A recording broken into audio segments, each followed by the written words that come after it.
میں ماں نہیں لکھا ہوا دو معنی کے لیے؟ کوئی بات نہیں، معنی کر لیں، لیکن بہتر یہ معنی ایک سے زیادہ بھی ہو سکتا، دو سے زیادہ بھی ہو سکتا، بھی اوضاع متعددہ، یا اس قید کی جگہ دوسری قید کچھ لوگوں کے ہیں وہ میں بھی وضاحت کر دوں گا.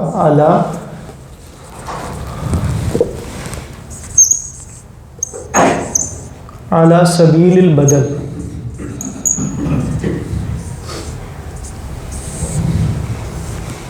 اعلیٰ سبیل البدل یہ خاص طور پہ احناف کے ہاں ہے.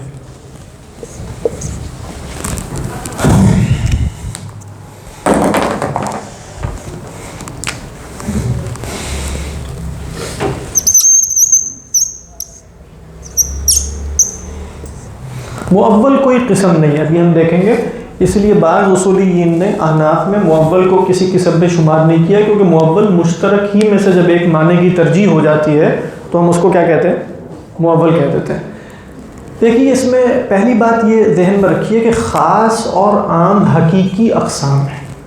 حقیقی اقسام کا کیا مطلب ہے کہ ایک لفظ یا خاص ہوگا یا عام، بیک وقت خاص اور عام ہو سکتا ہے. تو اس میں ان قسموں میں جو تباین ہے، جو اختلاف ہے، وہ حقیقی ہے، لیکن ان کے اور ان کے درمیان جو اختلاف ہے وہ اعتباری ہے. اعتباری کا کیا مطلب ہے؟ ذہنی ہے. ایک خاص جہت سے دیکھیں تو فرق نظر آتا ہے، دوسری جہت سے دیکھیں تو فرق نہیں ہے. یعنی ایک لفظ ہو سکتا ہے خاص ہو اور مشترک بھی ہو، ایک لفظ ہو سکتا ہے کہ عام ہو اور مشترک ہو. کیونکہ کیا مطلب ہے بھئی، لفظ خاص ہونے کا مطلب یہ ہے کہ وہ ایک معنی کے لیے علی سبیل الانفراد وضع کیا گیا ہے یا شمول. اب وہ جو لفظ ایک معنی کے لیے وضع کیا گیا ہے، ہو سکتا ہے کسی اور نے اسی لفظ کو کسی اور معنی کے لیے وضع کر دیا. بات واضح؟ اب ذرا غور کیجئے، دیکھیں مشترک کا مطلب یہ ہے، اس کو کہتے ہیں مشترک لغوی.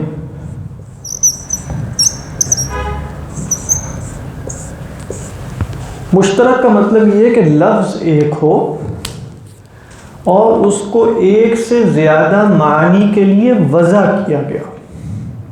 ایک سے زیادہ معنی کے لیے وضع کیا گیا. کیا عام کو ایک سے زیادہ معنی کے لیے وضع کیا گیا؟ یعنی اب ہم اس حیثیت سے دیکھ رہے ہیں تو فرق ہے. کیا خاص کو ایک سے زیادہ معنی کے لیے وضع کیا جاتا ہے؟ نہیں.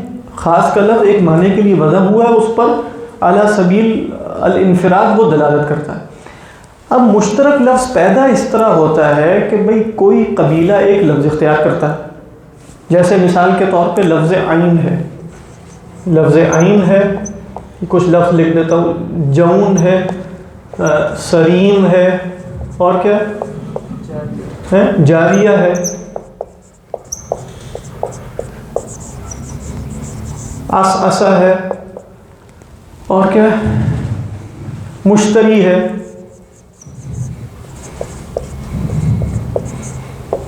ٹھیک. اب لفظ عین کا معنی چشمہ بھی ہے، لفظ عین کا معنی سونا بھی ہے، گولڈ. لفظ عین کا معنی جاسوس بھی ہے، لفظ عین کا معنی سردار بھی ہے، لفظ عین کا معنی بعین ہی وہ شے بھی ہے، عین الشیء.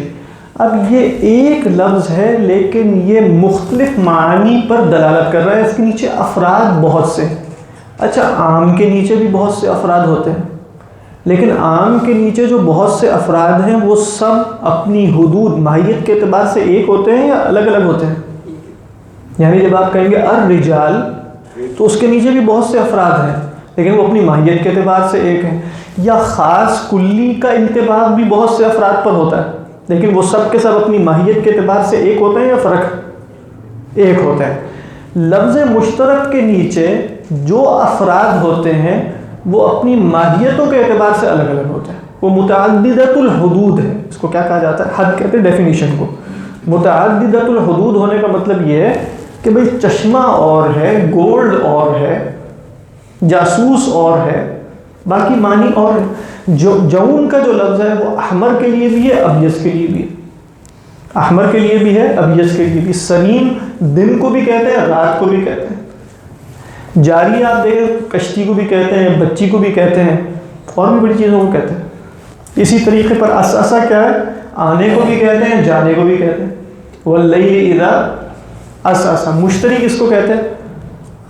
خریدنے والے کو بھی کہتے ہیں، اور جو یہ سیارہ ہے مشتری، عرب اس کو کیا کہتے تھے؟ مشتری۔ تو آپ دیکھ رہے ہیں کہ دونوں میں کوئی حقیقت، کوئی معنوی ربط ہے، کوئی کامن میننگ ہے؟ کوئی کامن میننگ نہیں۔ تو اس کو کیا کہا جاتا ہے؟ مشترک لغوی یا مشترک لفظی۔ اور اگر بالفرض آپ کوئی کامن میننگ تلاش کر لیں تو وہ کیا ہو جاتا ہے؟ مشترک معنوی۔ بات واضح ہے کہ نہیں؟ اہل لغت میں اختلاف اس بات پر ہوا کہ بھئی مشترک لغوی پایا جاتا ہے کہ نہیں پایا جاتا؟ بات واضح ہے؟ یا صرف مشترک معنوی ہے کہ جس میں گویا کامن میننگ اتنے دھندلا جاتے ہیں کہ جس کی وجہ سے وہ نظر نہیں آتے؟ صحیح تر قول یہ ہے کہ مشترک لغوی کا وجود ہے، فقہا اس کو مانتے ہیں، ٹھیک ہے؟ آگے سے آپ بحثیں اس میں بہت پڑھیں گے، لیکن مشترک لغوی وجود رکھتا ہے، خام خواہ تکلف کے ذریعے کوئی کامن میننگ تلاش کرنے کی حاجت نہیں ہے۔ تو مشترک لغوی کیا ہوا؟ وہ لفظ جو ایک سے زیادہ معنی کے لیے وضع کیا گیا بِأَوْضَاعٍ مُتَعَدِّدَةٍ، ایک صاحب نے وضع نہیں کیا، مختلف لوگوں نے الگ الگ وضع کیا۔ اوضاع متعددہ کا کیا مطلب ہے؟ کہ بھئی ایک صاحب نے یہ نہیں کہا کہ میں عین کے لفظ کو چشمے کے لیے بھی رکھ رہا ہوں، میں عین کے لفظ کو سونے کے لیے بھی رکھوں گا، نہیں، بلکہ ایک قبیلے نے عین کے لیے سونے کے لیے رکھا، دوسرے نے جاسوس کے لیے، تیسرے نے اس آنکھ کے لیے، چوتھے نے کسی اور کے لیے، اور پھر لمبے عرصے نقل ہوتے ہوتے یہ سارے معنی اکٹھے نقل ہو گئے۔ تو ہم اس کو کیا کہتے ہیں؟ مشترک۔ مشترک علی سبیل البدل کا کیا مطلب ہے؟ کہ یہ مشترک لغوی میں جتنے معنی ہیں یہ کسی نص میں بیک وقت مراد نہیں لیے جا سکتے۔ یہ احناف کا مسلک ہے، وہ ابھی ہم دیکھیں گے مختصر تفصیل کے ساتھ، یا اس دفعہ یا اگلی دفعہ۔ علی سبیل البدل کا مطلب ہے اگر قرآن مجید میں لفظ آئے گا مشترک لغوی تو آپ بیک وقت اس کے سارے معنی مراد نہیں لے سکتے۔ کب؟ جب سارے معنی مراد لینے کی گنجائش ہو، وہ کنٹراڈکٹری نہ بھی ہو، تب بھی نہیں لے سکتے۔ یہ کس کا مسلک ہے؟ احناف کا۔ اور شوافی کیا کہتے ہیں؟ اگر بیک وقت سارے معنی کو مراد لینے کی گنجائش ہو تو لیے جا سکتے ہیں۔ یہاں تک بات واضح؟ بتائیں گے آپ نے کیا کہا کہ اگر معنی کنٹراڈکٹری ہے تو کیا کرنا ہوگا؟ تو بیک وقت کیا کلام میں سارے معنی مراد لیے جا سکتے ہیں؟ تو احناف کہتے ہیں نہیں لیے جا سکتے، اور شوافی کہتے ہیں لیے جا سکتے ہیں۔ یہ تفصیل سے ہم دیکھیں گے، تھوڑی مختصر تفصیل سے۔ یہاں تک بات واضح ہے؟ اچھا، اس کے بعد اگلی بات یہ ہے کہ کلام میں اشتراک اصل ہے یا خلاف اصل ہے؟ سمجھ میں آ رہی ہے اصل اور خلاف اصل کا کیا مطلب؟ جیسے ہم کہتے ہیں نا الاصل فی الاشیاء الاباحہ، چیزوں میں اصل کیا ہے؟ اباحہ۔ تو جو شے اصل ہوتی ہے اس کی دلیل چاہیے ہوتی ہے یا خلاف اصل کو دلیل چاہیے؟ خلاف اصل کو۔ تو جب آپ کہتے ہیں کہ لغت میں اصل عدم اشتراک ہے، تو اگر کوئی صاحب دعویٰ کریں گے کہ یہ لفظ مشترک ہے تو دلیل کس کو پیش کرنی ہوگی؟ جو صاحب دعویٰ کر رہے ہیں۔ تو اصل لغت میں خلاف اشتراک ہے۔ یہ بات درست ہے کہ دیکھیں کہ مشترک جو لغوی الفاظ ہیں وہ ڈھونڈ ڈھانڈ کے 5-10 سب یہی بیان کرتے ہیں، ملتے نہیں، بہت کم ہے، اگرچہ قرآن مجید میں اس کی مثالیں ہیں لیکن کم ہے۔ تو گویا اصل اشتراک نہیں ہے بلکہ اصل عدم اشتراک ہے، اور جو مدعی ہوتا ہے اسے بینہ لے کر آنی ہے، البینۃ علی المدعی، اور جو دعویٰ کرے گا کہ بھئی یہ مشترک ہے وہ لا کر بتا دے کہ یہ مشترک ہے کہ نہیں۔ بات واضح؟ اس کے بعد کیا ہے کہ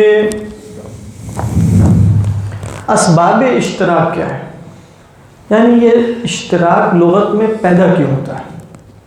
بات واضح؟ اشتراک لغت میں پیدا کیوں ہوتا ہے؟ آج اصل میں اصول فقہ سے ٹائم کافی کم رہ گیا، شاید تفسیر پہ زیادہ ہو گیا اس وجہ سے، لیکن میرا تو خیال تھا کہ مشترک شاید ختم ہو جائے گا، لیکن یہ تو شاید اگلی دفعہ ختم ہوگا۔ لیکن خلاصہ یہ ہے کہ یہاں تک آپ بات یاد رکھیں کہ ہم خاص عام اور اس کے بعد اب مشترک میں پہنچ چکے ہیں، اور مشترک وہ ہے جو ایک سے زیادہ ایسے معنی پر دلالت کرے کہ جو معنی آپس میں کوئی مشترک بات نہیں رکھتے، اور ان میں سے کسی ایک معنی کو ترجیح دی جاتی ہے۔ کیسے ترجیح دی جاتی ہے؟ اجتہاد کے ذریعے۔ وہ انشاءاللہ ہم دیکھیں گے کہ وہ اجتہاد کیسے ہوتا ہے جس کے نتیجے میں یہ ترجیح حاصل ہو. لیکن کچھ وضاحتیں ہیں کہ اشتراک لغت میں پیدا کیسے ہوتا ہے، اور پھر مشترک کی تعویل کیسے کی جاتی ہے، اور پھر تعویل کے نتیجے میں اگر وہ مؤول بن جائے تو پھر اس کا حکم کیا ہوتا ہے. یہ 2-3 چیزیں ہیں اور کچھ مثالیں قرآن مجید سے، یہ انشاءاللہ ہم اگلی نشست میں دیکھیں گے. اس کا تعلق اشتہار سے ہے یا اور کچھ؟ عام لغت میں بھی بالکل جیسے آپ کہیں گے، جیسے ابھی ہم دیکھیں گے کہ میں آپ سے کہوں کہ بھئی 10 دینار کا میں نے آپ سے خرید لیا ہے یہ قلم. اب اس کے بعد اگر دینار اس معاشرے میں بہت سے پائے جاتے ہیں، کوئی مصری ہے، کوئی شامی، اور سب بیک وقت رائج ہیں، اور میں نے محفل میں اٹھنے سے پہلے وضاحت نہیں کی کہ اس اشتراک میں سے میں کس کی بات کر رہا ہوں، تو وہ بے جو ہے وہ فاسد بھی نہیں ہوگی، بے واقعی نہیں ہوگی، کیونکہ سمجھ میں نے بتایا ہی نہیں، سمجھ ہی کوئی نہیں. تو گویا مشترک چیزوں میں وضاحت کے ذریعے یا نیت کے ذریعے، یا مثال کے طور پہ کوئی شخص نعوذ باللہ اپنی بیوی کو طلاق دے کنایا کے الفاظ سے، جس میں یہ معنی بھی ہو سکتا ہے یہ بھی ہو سکتا ہے. اب یہ بھی ایک اعتبار سے مشترک ہے، چاہے وہ مشترک کے لغوی کی دقیق تعریف پر پورا نہ اترے، لیکن وہ اپنی بیوی سے کہتا ہے کہ نکل جاؤ یہاں سے، اور کب کہتا ہے جب طلاق کی بات ہو رہی ہے. ٹھیک ہے، تو اب نکل جانے کا مفہوم یہ بھی ہو سکتا ہے گھر سے نکل جاؤ، اور یہ بھی ہو سکتا ہے کہ ہاں میں نے طلاق دے دی. اب کیسے طے کرنا ہے؟ تو مشترک جب چیز ہو جائے تو وہاں یا نیت سے ہوگا، یا قرائن سے ہوگا، یا اس کی اپنی وضاحت سے ہوگا. اگر متکلم خود وضاحت کر دے تو اس کو ہم دیکھیں گے یہ مفسر کہلاتا ہے، جو قطعی ہو جاتا ہے کہ میں نے خود وضاحت کر دی کہ میری مراد یہ تھی. چل سبحان